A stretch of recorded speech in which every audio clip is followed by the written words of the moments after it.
Assalamualaikum warahmatullahi wabarakatuh. Hai kawan-kawan semua. Jadi kemarin saya mendapatkan sebuah tugas PAI tentang Ma'rifatul Insan atau tentang mengenal manusia. Dan pada tugas ini kami disuruh membuat tugasnya dalam bentuk sebuah konten video yang nantinya akan diupload di YouTube atau Instagram. Oleh karena itu perlu kawan-kawan sekalian ketahui bahwasanya video ini dibuat untuk memenuhi tugas mata kuliah PAI.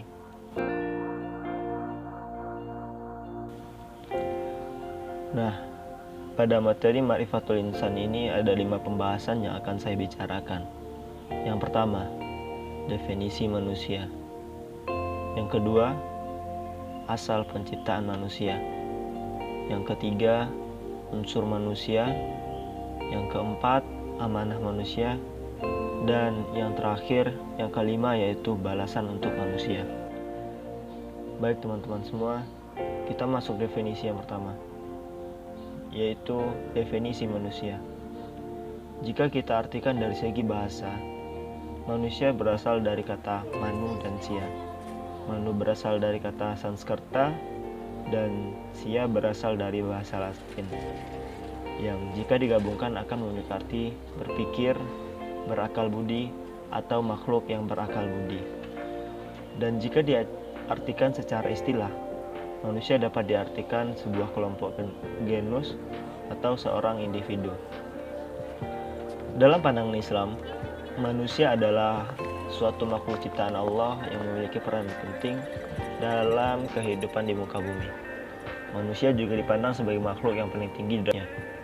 Bahkan Allah menyuruh para malaikat dan jin untuk sujud kepada Adam, sebagaimana firman Allah dalam surat Al-Baqarah ayat 34. Materi yang kedua yaitunya asal penciptaan manusia.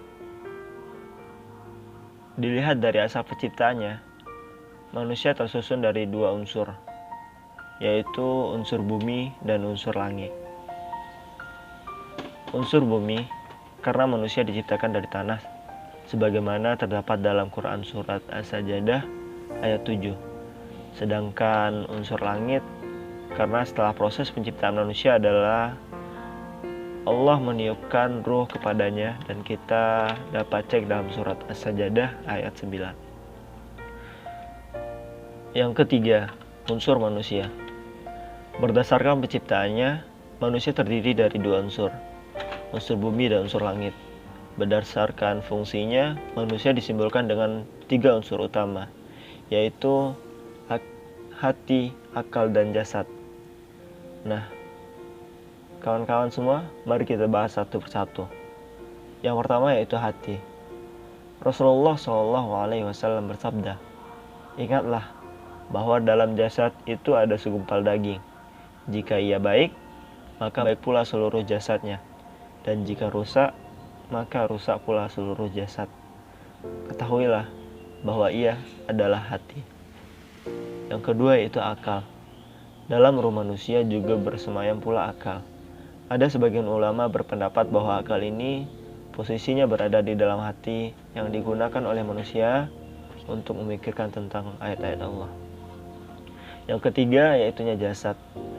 Jasad sangat mudah dikenali karena ia dapat kita lihat dan kita raba.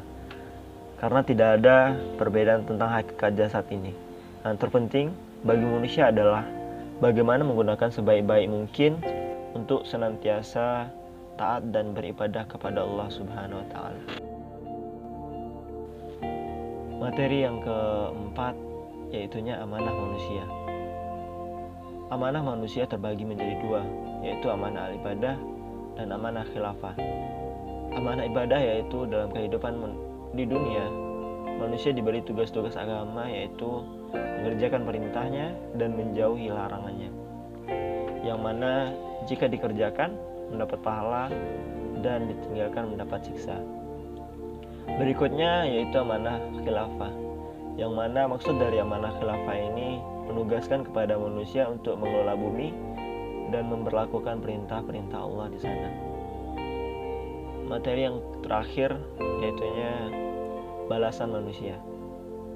Manusia diberikan oleh Allah Subhanahu wa Ta'ala yaitunya amanah al-ibadah dan amanah al-khilafah, yang mana jika manusia mengerjakan apa yang diperintahkan Allah, maka akan mendapat balasan berupa kenikmatan kelak di akhirat sana, yaitu surga.